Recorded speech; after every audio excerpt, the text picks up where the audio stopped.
नमस्कार मित्रांनो, मी विलास सुनावणे. आज पुन्हा एकदा एक छोटीशी गोष्ट तुम्हाला सांगणार आहे. खरं तर महाभारत आपल्यापैकी बऱ्याच जणांनी पाहिलं असेल. त्यातलाच एक अर्जुन आणि कृष्णामधील संवाद. एके दिवशी अर्जुन कृष्णाला म्हणतो की युधिष्ठिर आणि कर्ण दोघेही दानशूर आहेत, पण दानशूरता म्हटलं की कर्णाचंच नाव लोक पुढे घेतात. आजही बघा, आपण दानशूर कर्ण असं सहज ओघाने म्हणतो, दानशूर युधिष्ठिर असं म्हणत नाही. ते अर्जुनालाही कुठेतरी जाणवत होतं. कृष्ण हसला आणि म्हणाला की मी याचं उत्तर तुला सांगत नाही, मी तुला दाखवतो. मग दोघे वेषांतर करून ब्राह्मणाच्या वेशामध्ये युधिष्ठिराच्या दरबारामध्ये जातात आणि त्याला म्हणतात की महाराज, आम्हाला यज्ञ करण्यासाठी चंदनाची सुखी लाकडं हवी आहेत. पावसाचे दिवस होते, सुखी लाकडं मिळणं कठीण होतं. तरीही युधिष्ठिराने आपल्या सैनिकाला आदेश दिला, जंगलात जा आणि चंदनाची लाकडं घेऊन या. सैनिक गेला, त्याने खूप शोधलं, परंतु भरपूर पाऊस झाल्यामुळे सुखी लाकडं काही त्याला मिळाली नाहीत. सैनिक परत आला आणि म्हणला की महाराज माफ करा, परंतु सगळी लाकडं ओली असल्यामुळे मी काही सुखी लाकडं आणू शकलो नाही. दोघेही निराश होऊन कर्णाकडे जातात. तिथे तीच मागणी करतात की महाराज, आम्हाला यज्ञासाठी चंदनाची लाकडं हवीत.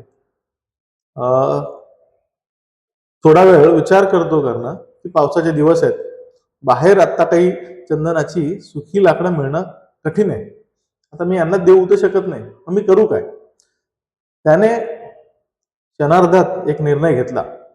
आपल्या वरच्या माळ्यावरती जाऊन घराच्या खिडक्या, दारं किंवा डेकोरेशनचा जो भाग असतो ज्यामध्ये चंदनाच्या लाकडाचा वापर केलेला असतो, तो सैनिकांना सांगितलं की ही लाकडं तोडा, त्याचे बारीक बारीक बारीक तुकडे करा. ती लाकडं जमा केली आणि ती आणून त्यांनी ब्राह्मणांना, म्हणजे ब्राह्मणाच्या वेशात आलेल्या कृष्ण आणि अर्जुनाला दिली. तिथून ते दोघेही ही लाकडं चंदनाची घेऊन बाहेर पडले. तिथे कृष्ण अर्जुनाला म्हणाला, बघ, आपण युधिष्ठिराकडे गेलो, त्याला जर आपण बोललो असतो की ठीक आहे, बाहेर जंगलामध्ये नाहीये, तर तू तुझ्या दारा खिडक्या तोडून त्यातली लाकडं दे, आणि त्याने ती दिलीही सुद्धा असती, म्हणजे त्याला ती द्यायची नव्हती असं नाही.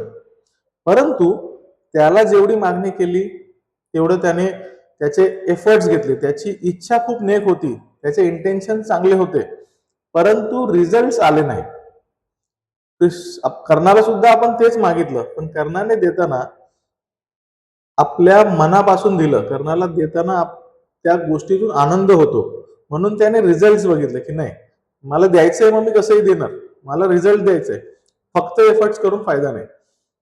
आणि म्हणून कर्णाला दानशूर म्हणतात, कारण तो त्याचं काम मनापासून करतो आणि ते केलेल्या कामातून, त्या दानातून त्याला आनंद मिळतो. आपण सुद्धा आपल्या रोजच्या कामाकडे काय दृष्टिकोनातून बघतोय हे खूप महत्वाचं आहे. आपण बरेच जण आपल्याला दिलं गेलंय म्हणून काम करतो, मेहनत करतो, बिझी असतो, त्यातून रिझल्ट किती येतात हे मात्र आपण बघत नाही. दुसरी गोष्ट, जे काही काम आपल्याकडे आलेलं आहे ते आपण मनापासून करतो का, त्यात आपण आनंद घेऊन करतोय का? मित्र हो, जर आपण आपलं काम असेल, आपली फॅमिलीच्या जबाबदारी असतील, आपल्या सामाजिक जबाबदारी असतील, आपण जे जे काही करतोय रोजचं, त्यामध्ये जर आपण वी पुट अवर हार्ट, आपण आपल्या मनापासून केलं, त्या कामात आपण आनंद घेतला, तर आपण दिलेल्या एफर्ट्सला, आपण केलेल्या कष्टाला ऑटोमॅटिक एक चीज येईल, मेहनत रंग लाएगी. नक्की हे करून बघा. धन्यवाद.